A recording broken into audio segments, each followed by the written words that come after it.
करके नाम लिया है।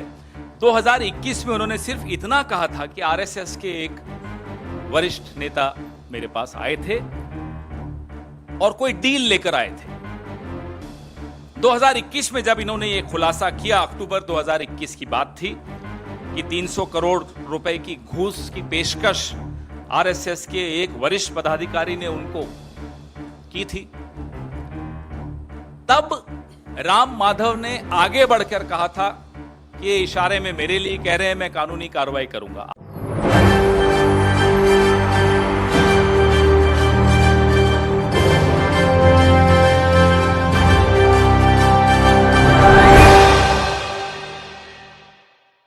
नमस्कार, मैं मोहम्मद आसिफ और आप देख रहे हैं एसपीएन 9 न्यूज।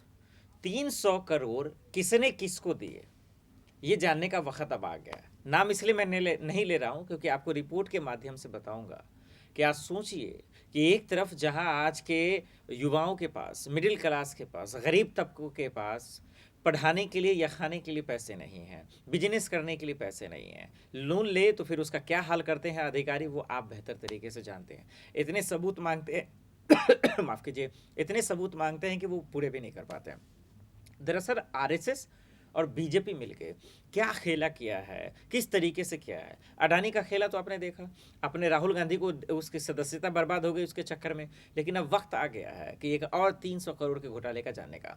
आपने संजय जी को सुना होगा, तमाम नेताओं को सुना होगा, लेकिन एक नया खुलासा, जो सबको चौंकाने वाला खुलासा हम आपको सुनाना चाह रहे हैं और बताएंगे कि किस तरीके से इतना बड़ा फर्जीवाड़ा कैसे हो गया।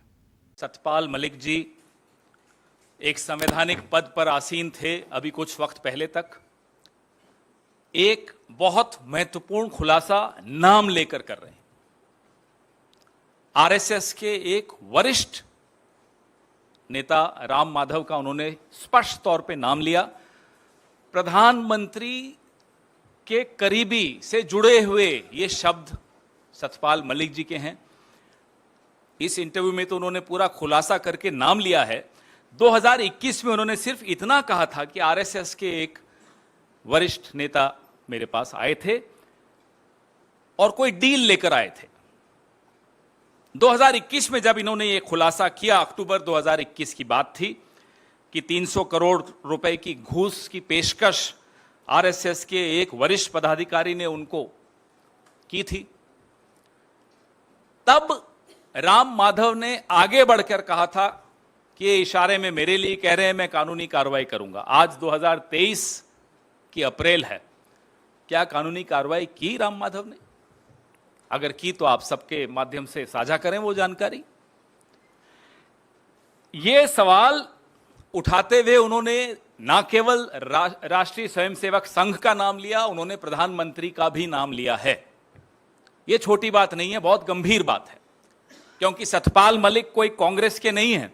2 दशक से भारतीय जनता पार्टी के वरिष्ठ नेताओं की श्रेणी में उनका नाम आता है और आपके इतने चहेते हैं या थे कि आपने उनको जम्मू कश्मीर जैसे संवेदनशील राज्य का राज्यपाल बनाया आज से कुछ साल पहले, और वो भी ऐसे दौर में बनाया जब आप 370 हटा रहे थे। आपको अपना एक विश्वास पात्र व्यक्ति वहां चाहिए था और आपने उनको वहां लगाया। अगर आपका अपना चहेता व्यक्ति संवैधानिक पद पर जो आसीन रहा हो वो किसी का नाम ले रहा हो तो 2 ऑप्शंस हैं आपके पास। या राम माधव और प्रधानमंत्री खुद इन पर मानहानि का दावा करें सतपाल मलिक जी पर, और या फिर राम माधव पर कार्रवाई करें। कोई तीसरा इसमें ऑप्शन बचता नहीं है। दोनों में से एक सच बोल रहा है, पता लग जाएगा कौन सच बोल रहा है। अब सतपाल मलिक जी को राज्यपाल आपने बनाया, पिछले 2 दशक से आपकी पार्टी के वरिष्ठ नेता हैं, संवेदनशील राज्य का आपने उनको राज्यपाल बनाया। आज सतपाल मलिक जी कहां हैं? आज सतपाल मलिक जी अपने निजी घर में दिल्ली में एक पीएसओ लेकर बैठे हैं। जम्मू कश्मीर का पूर्व राज्यपाल एक पीएसओ लेकर दिल्ली के निजी घर में रहता हो। नहीं तो आजकल तो कुछ गुलाम भी हैं जो आपकी पार्टी के भी नहीं हैं, परोक्ष रूप से तो नहीं है। उनको Z+ सिक्योरिटी दे रखी है, उनको साउथ एवेन्यू में बढ़िया सा बंगला दे रखा है। सतपाल मलिक जी से क्या खफा हो गए, क्यों खफा हो गए? वो हैं जरा खफा, ये तो सबको दिख रहा है। नहीं तो एक PSO, और वो 2 बार चिट्ठी लिख चुके हैं गृह मंत्री को कि मुझे Z+ सिक्योरिटी दी जाए, कोई जवाब नहीं, कोई सुरक्षा नहीं। तो एक तरफ गुलाम नबी आजाद और दूसरी तरफ सतपाल मलिक जी। तुलना कीजिए, एक भाजपा का वरिष्ठ नेता, आपका चहेता, आपकी चॉइस थी, आपने उनको जम्मू कश्मीर का राज्यपाल बनाया, आज उनको आप सुरक्षा तक नहीं देते। नहीं तो जम्मू कश्मीर में तो कोई डॉक्टर किरण पटेल नाम के एक ठग को भी Z+ दे दी थी आपने। तो सतपाल मलिक जी ने ऐसा क्या कर दिया कि उनको आज सजा दी जा रही है? किस बात की सजा दी जा रही है? हम ये सवाल पूछना चाहते हैं। क्या सतपाल मलिक जी को ये फाइलें नहीं क्लियर करने की सजा दी जा रही है? कौन सी फाइलें हैं? इंश्योरेंस की एक स्कीम की फाइल है, जिसके बारे में वो इस इंटरव्यू में बता रहे हैं, जिसमें 300 करोड़ की घूस की पेशकश RSS के पदाधिकारी द्वारा इन्हें की गई थी। अब इन्होंने RSS के पदाधिकारी का नाम भी खोल दिया। हो गए 48 घंटे से ऊपर। पिछली बार जब बोले थे तो अक्टूबर 2021 में बोले थे, आज तक कोई केस नहीं हुआ। तो कौन इस बात को दबा रहा है? कौन इस बात से डरा हुआ है? कौन इस बात की सजा सतपाल मलिक जी को दे रहा है? या तो RSS दे रही है या प्रधानमंत्री कार्यालय दे रहा है, क्योंकि इन्हीं दोनों का नाम लिया इन्होंने। आज से 3 साल पहले इसी प्लेटफॉर्म से मैंने आपके सामने राजस्थान के क्षेत्रीय प्रचारक निम्बा राम जी का भी एक भ्रष्टाचार का वीडियो जारी किया था। ऐसे कई उदाहरण एक गैर पंजीकृत संगठन के पदाधिकारी भ्रष्टाचार में लिप्त होते हुए पाए जा रहे हैं। कोई कार्रवाई नहीं हो रही। क्यों नहीं हो रही? भाई, आप तो अपने आप को गंगा से भी ज्यादा पवित्र बताते हैं।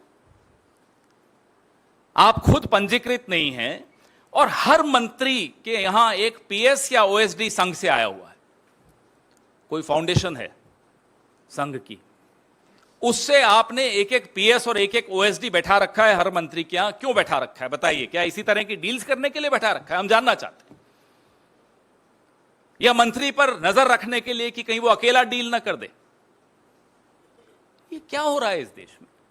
आपने चुना, जिन्होंने भी 36-37% लोगों ने भारतीय जनता पार्टी को चुना इस देश के, ये बाय 1 गेट 1 फ्री की कोई स्कीम चल रही थी कि साथ में RSS भी आएगी और वो डील्स करेंगे यहां 300 करोड़ 200 करोड़। क्या है ये? तो हम प्रधानमंत्री को सीधे खुले मंच से चुनौती देते हैं कि अगर सतपाल मलिक जी की बात सही है तो CBI और ED और इनकम टैक्स और जितनी एजेंसीज हैं, उनको राम माधव का पता आपके पास अगर नहीं हो तो हमसे ले लीजिए, भेजिए उनके दरवाजे पर दस्तक देने। और प्रधानमंत्री से जुड़े हुए और कौन से लोग हैं जिनके बारे में सतपाल मलिक जी इस इंटरव्यू में कह रहे हैं, उन सबके खिलाफ कार्रवाई होनी चाहिए। आपने तो उल्टे सतपाल मलिक को ही सजा दे दी, उनकी सुरक्षा छीन ली, उनसे नौकरी छीन ली, घर बैठा दिया। और अगर सतपाल मलिक जी झूठ बोल रहे हैं तो उनके खिलाफ मानहानि का दावा राम माधव भी करे, संघ भी करे और प्रधानमंत्री कार्यालय भी करे, क्योंकि तीनों बदनाम हो रहे हैं।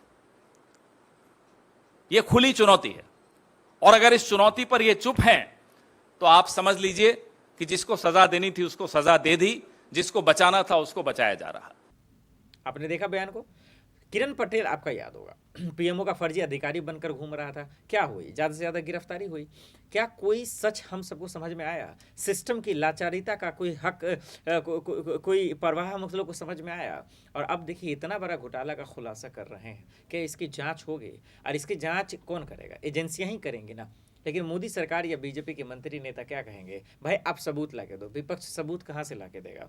कोई घटना को हम देखेंगे तो फिर उसको जांच पड़ताल करने के लिए कहेंगे ना। और जांच पड़ताल कौन करेगा? ED CBI करेगी। अडानी घोटाले का जो इतना स्कैम हुआ, तीसरे नंबर से 33वें नंबर पर चले गए, उसका जांच कौन करेगा? उसका जांच तो एजेंसियां ही करेंगी ना, जो भी देश में एजेंसियां हैं, केंद्र की एजेंसियां वही करेंगी, लेकिन इस पे गलथेतरी करते रहते हैं। तो इस बीच में अब सवाल है कि जो कांग्रेस ने ये बड़ा खुलासा किया, क्या इसका कम से कम जांच करवा लेंगे मोदी जी? और वो इसलिए क्योंकि बीजेपी और आरएसएस से जुड़ा हुआ ये मामला है, एक दो नहीं 300 करोड़ का है मामला। आप लोगों को क्या लगता है, हमें कमेंट कर जरूर बताइएगा। साथ ही साथ ये भी बताइए कि कांग्रेस ने ये खुलासा जो किया है, क्या वाकई में इसकी जांच होनी चाहिए या नहीं होनी चाहिए? हमें कमेंट कर जरूर बताइएगा। देश दुनिया की बड़ी खबरों के लिए देखते रहे SPN न्यूज़। नमस्कार।